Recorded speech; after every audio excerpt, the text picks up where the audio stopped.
Thank you, Chair, and thanks to everybody for attending today's meeting. It's good to see everybody.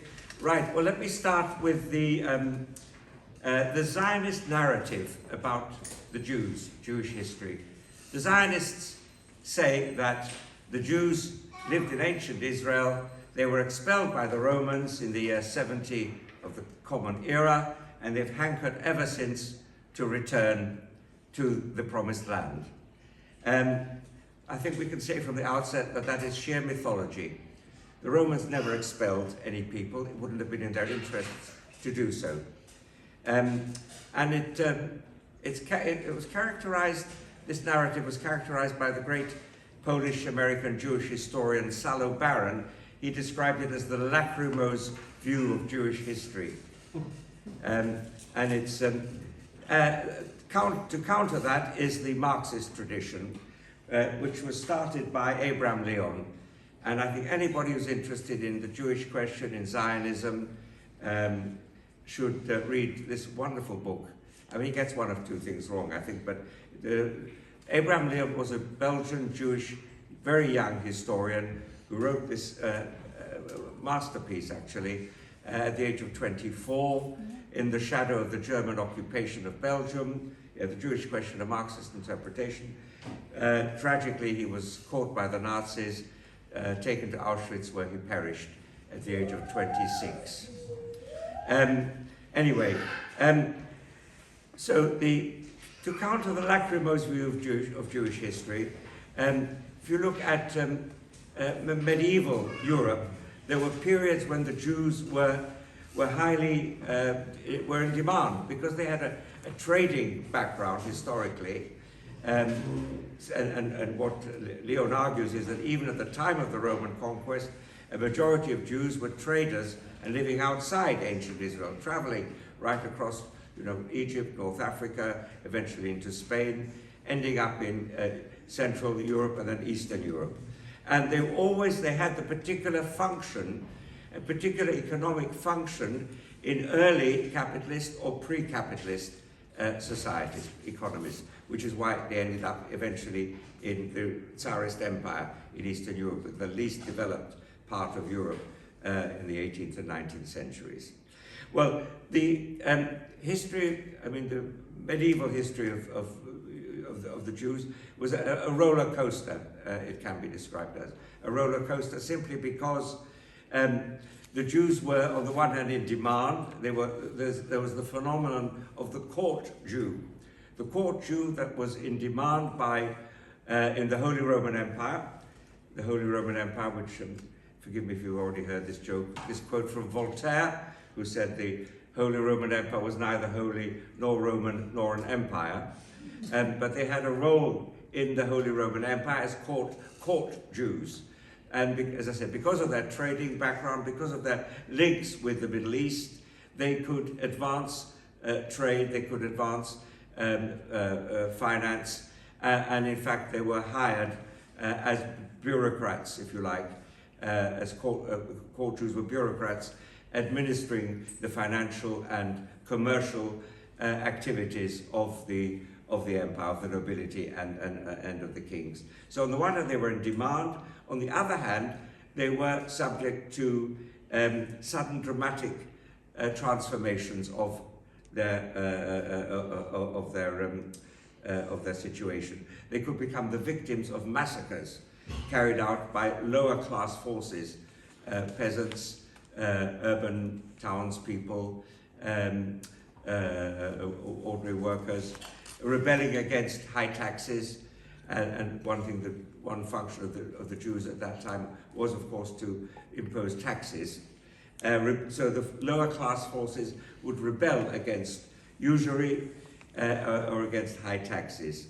And the feudal peasants, the townspeople, the urban poor, say would rise up in anger against those that they perceived to be the source of their oppression, which was the Jewish, the court Jews. So, for example, you have many massacres in medieval times, massacres of Jews. And this is what I would call social anti-Semitism. Social anti-Semitism. The anti-Semitism created by lower class forces venting their anger on Jews whom they perceived to be the source of their oppression, as court Jews, as financiers, and so on. And in medieval Poland, you have the same thing. The stewards, the Jews were stewards of the noble estates quite often, and they were the ones that were seen as the exploiters, rather than the feudal lords who were really at the heart of the oppression. But it was a form of class hatred, and it's what I call social anti-Semitism. Moving on, by the way, I should just mention, I identified 3 different types of anti-Semitism historically. This is the social form of anti-Semitism. I go on now to the economic form of anti-Semitism, and I'll deal finally briefly with political anti-Semitism. Moving on then to economic anti-Semitism, what you have is the antagonism towards the Jews on the part of indigenous, rising, competitive Christian merchant classes.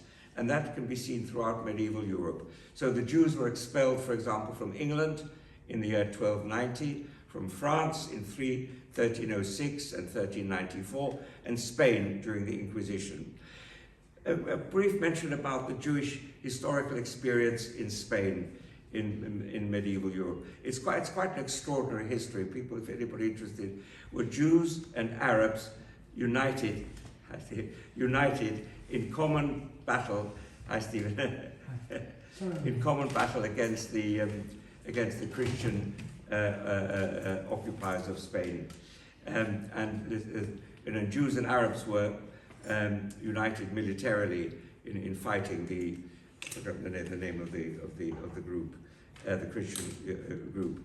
So it is an extraordinary history. But eventually you get the rise of competitive Christian merchants in Spain, and they, for hundreds of years, Jews were very welcomed in Spain, had a very positive experience. But with the rise of competitive Christian merchants, they are bent on driving the Jews out of trade, out of commerce, and the Jews are expelled from Spain, of course, during the Inquisition in 1492.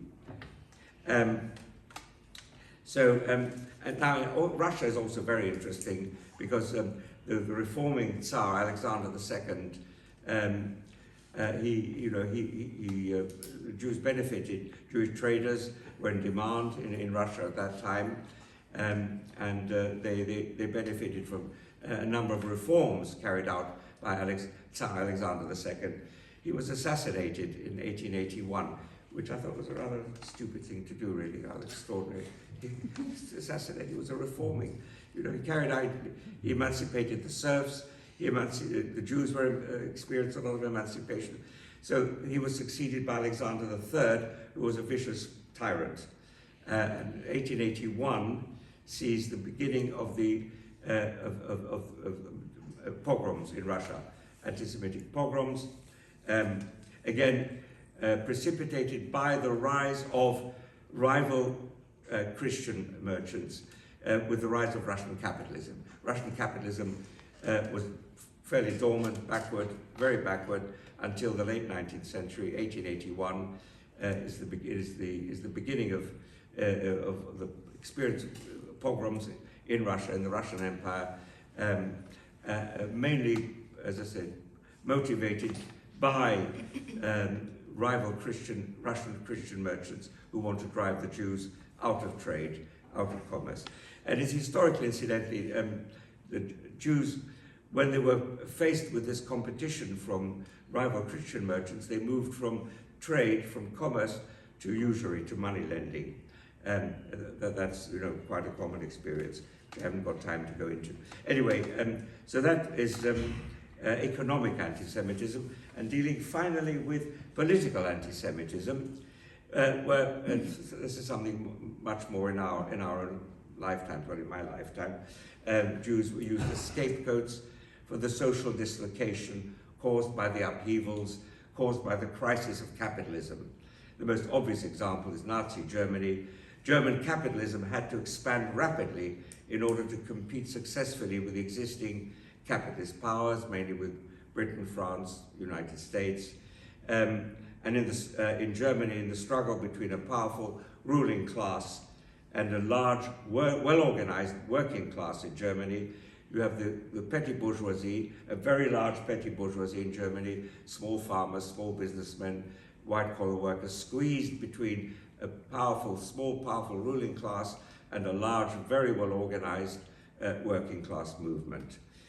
So the Nazi Party, of course, the social basis of the Nazi Party was the petty bourgeoisie, and they made, Germany suffered enormously from the economic crisis, the hyperinflation in 1922, and then the Great Depression of the 30s. Jews became the scapegoats for the crisis, which destroyed the livelihoods of a huge number of the petty bourgeoisie.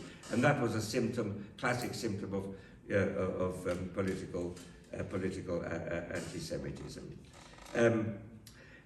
Just as an aside, it's interesting, I think, coming on to briefly the question of Zionism, there's a fundamental contradiction at the heart of Zionism, which is that the Jews in Europe were arguably the victims of the worst crisis of capitalism in the history of capitalism.